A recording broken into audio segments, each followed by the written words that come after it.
कनवालिया तू हो के दयाल लिख दे मेरे हिरदे विच गुरांदा प्यार लिख दे लिखन वालिया तू हो के दयाल लिख दे मेरे हिरदे विच गुरांदा प्यार लिख दे हाथ विच लिख दे सेवा गुरु जी दी हाथ विच लिख दे सेवा गुरु जी दी मेरा तन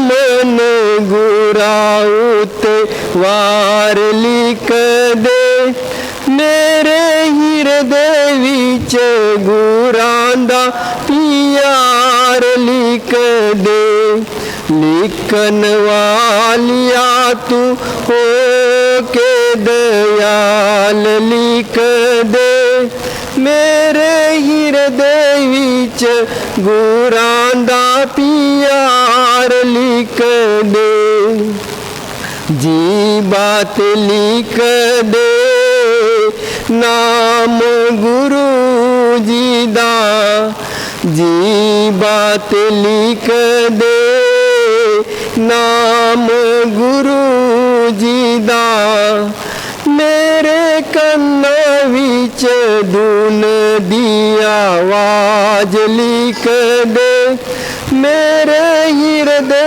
विच गुरांदा प्यार लिख दे लिखन वालिया तू के दयाल लिख दे मेरे हिरदे विच गुरांदा प्यार लिख दे मत ते लिख दे जोत गुरु जी दी मत ते लिख दे जोत गुरु जी दी मेरी अक्खां विच गुरु दा दीदार लिख दे मेरे हिरदे विच गुरांदा प्यार लिख दे लिखन वालिया तू के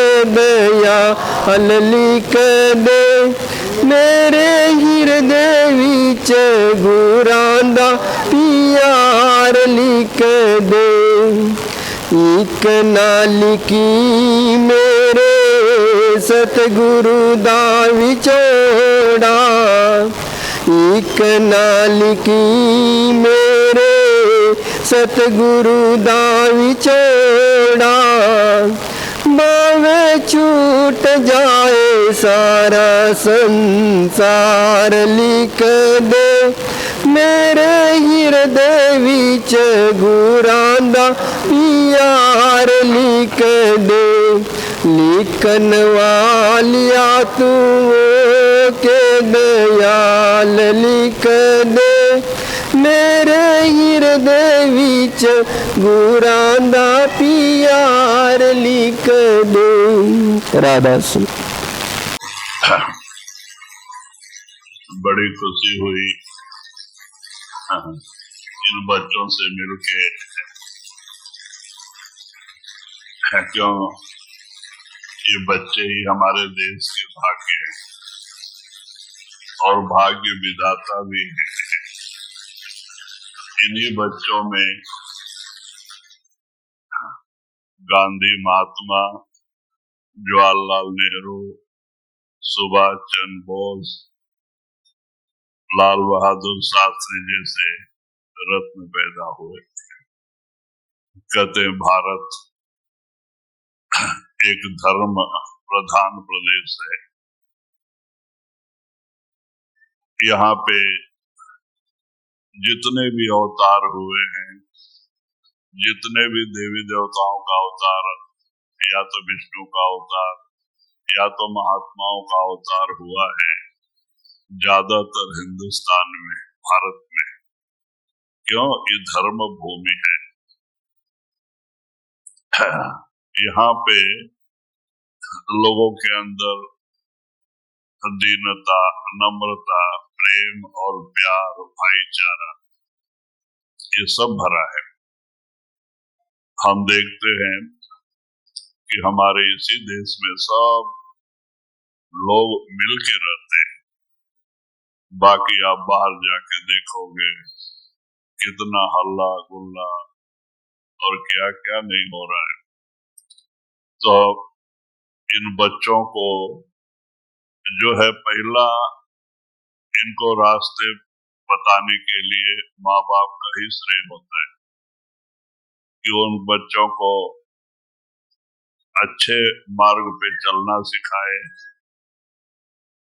अच्छे ख्यालात, बड़ों की इज्जत करने का एक भावना पैदा करें कि सवेरे उठ के बच्चे अपने बड़ों का आदर करें। नमस्कार पहले करते थे हम लोग बचपन में, सवेरे उठ के जो भी बुजुर्ग लोग घर में बड़े लोग थे उनको नमस्कार करते, फिर स्कूल में जाके टीचर को भी नमस्कार करते। लेकिन आज थोड़ा सा शिस्त बदलते जा रहा है। तो ये श्रेय माँ बाप का है कि बच्चों के अंदर अच्छा संस्कार पैदा करें, अच्छी बातों के बारे में बताएं, उनको दुनिया भी माने और पढ़ाई के साथ साथ और भी जो किताबें हैं जिससे कुछ और ज्ञान पैदा होता है, उसे भी पढ़ाना बहुत जरूरी है। क्यों? ये बच्चे आगे चल के अच्छे ख्यालात रहेंगे तो कुछ का कुछ भी बन सकते हैं। इन्हीं बच्चों में से अब्दुल कलाम एक बड़ा वैज्ञानिक निकला। एक झोपड़ी, कहते हैं केरला की एक गरीब झोपड़ी में पैदा हुआ था, लेकिन उसके अंदर दृढ़ संकल्प था कुछ बनना। उन्होंने मेहनत किया। माँ बाप को पैसे नहीं थे इसको पढ़ाने के लिए, पेपर बेच के कमा के उसने पढ़ाई किया। उसके अंदर दृढ़ संकल्प था और वो आगे बढ़ा। देश का एक माना जाना वैज्ञानिक हुआ जिन्होंने बहुत कुछ आविष्कार किया और आखिर वो हमारे देश का राजा भी बने। तो एक झोपड़ी वाला राजा बना, तो वो कहां से आया था? इन्हीं बच्चों में से। तो कहते इन्हीं बच्चों में ध्रुव, प्रहलाद जैसे भक्त भी पैदा हुए, महात्मा भी हुए। तो कहते हैं इन बच्चों को संस्कार देना माँ बाप का काम है। फिर आगे विद्या गुरु का काम होता है कि विद्या गुरु वो अपने, क्योंकि परमात्मा ने विद्या का भंडार सबके अंदर रखा है, समान रखा है, लेकिन जो टीचर के पास गए, गुरु के पास गए, मेहनत किया, उस विद्या को जागृत किया गुरु ने, step by step, class by class, और वही लड़का एक दिन पढ़ लिख के एक बड़ा वैज्ञानिक, एक बड़ा डॉक्टर, एक बड़ा कहते IAS का ऑफिसर, बड़े बड़े ऑफिसर होते हैं, मिनिस्टर होते हैं, प्राइम मिनिस्टर हुए इन्हीं बच्चों में से।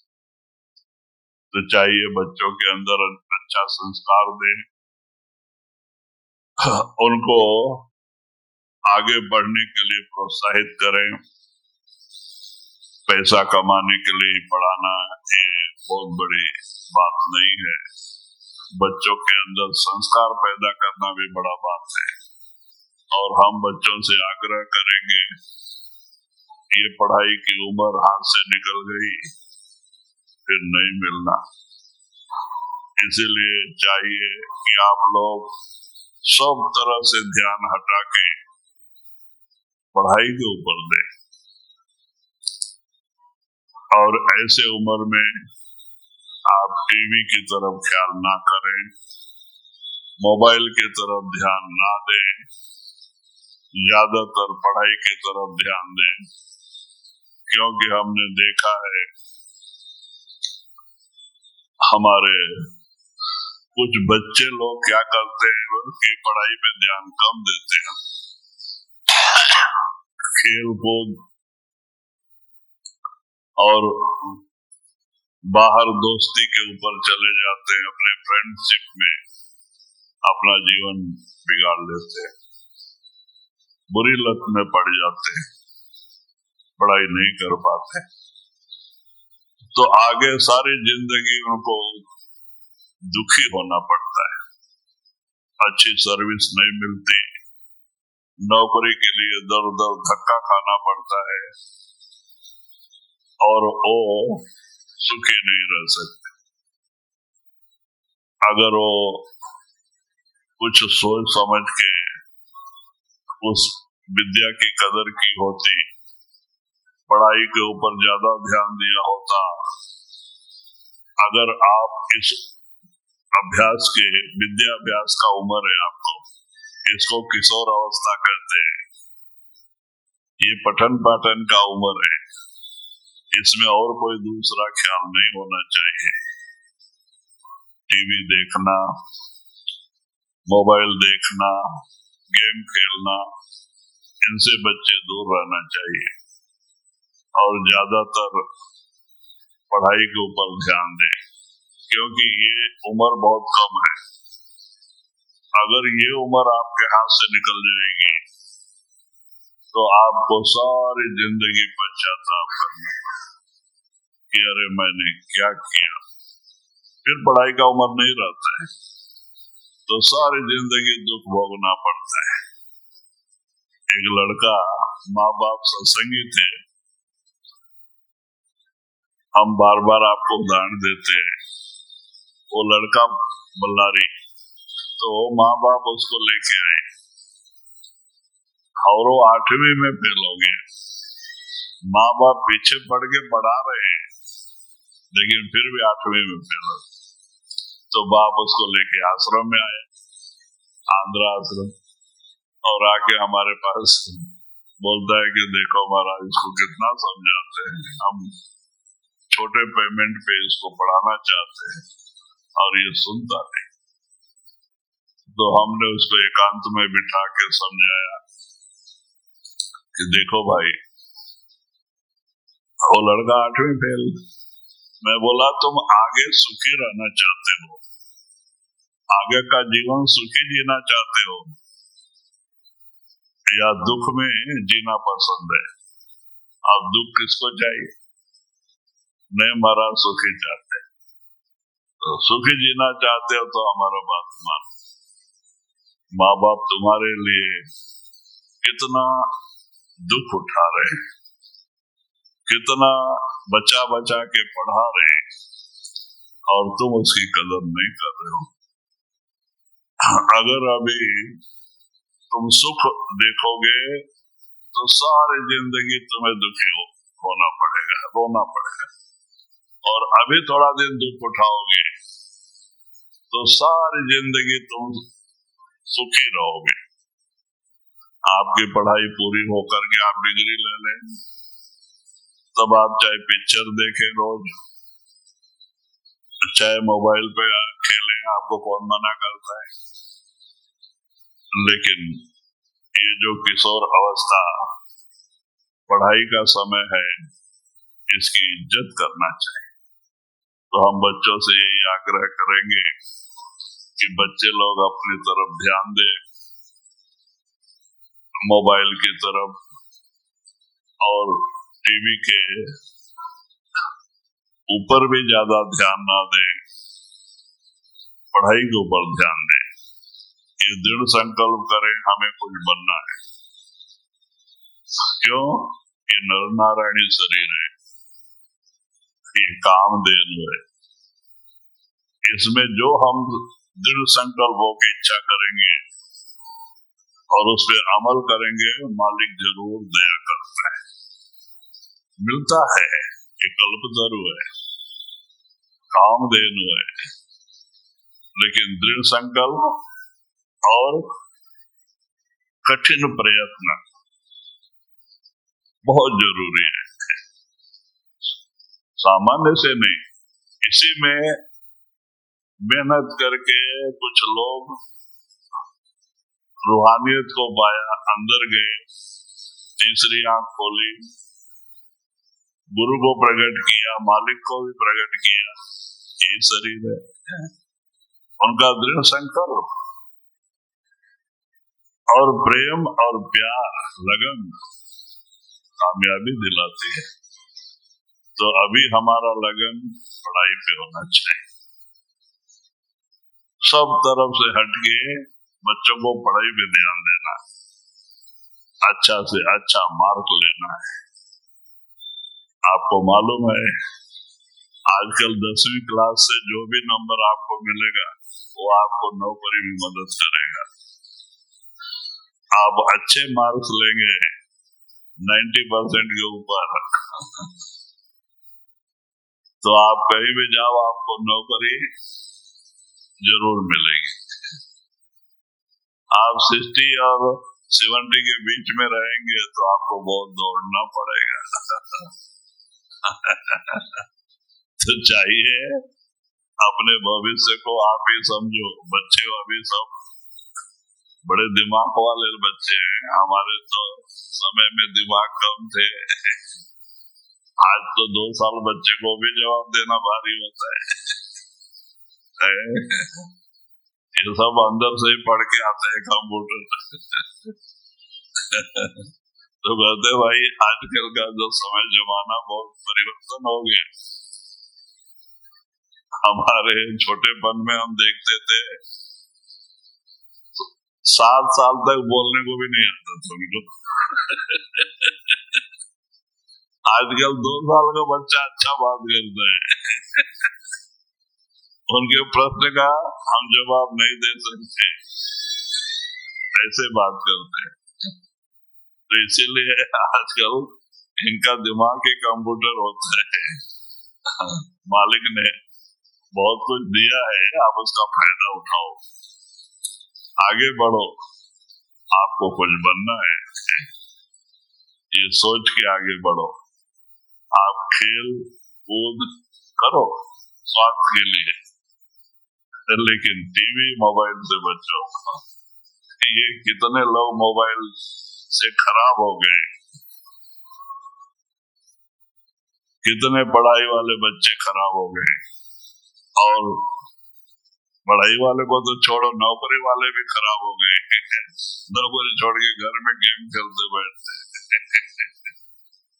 ये इतना बड़ा ये नशा है, तो इनसे बचो और कामयाबी के रास्ते पे आगे बढ़ो। मालिक आपको जरूर मदद करेगा। और आपके माँ बाप कितना तकलीफ उठा के आपके पढ़ाई के ऊपर ध्यान दे रहे हैं, पढ़ाना चाहते हैं, हमें उनकी कदर करनी चाहिए, हमें पढ़ना चाहिए, ना कि और कहीं ध्यान देना। तो सबको बहुत बहुत धन्यवाद। राधा स्वामी, आप लोग उस पर अमल करें। राधा स्वामी।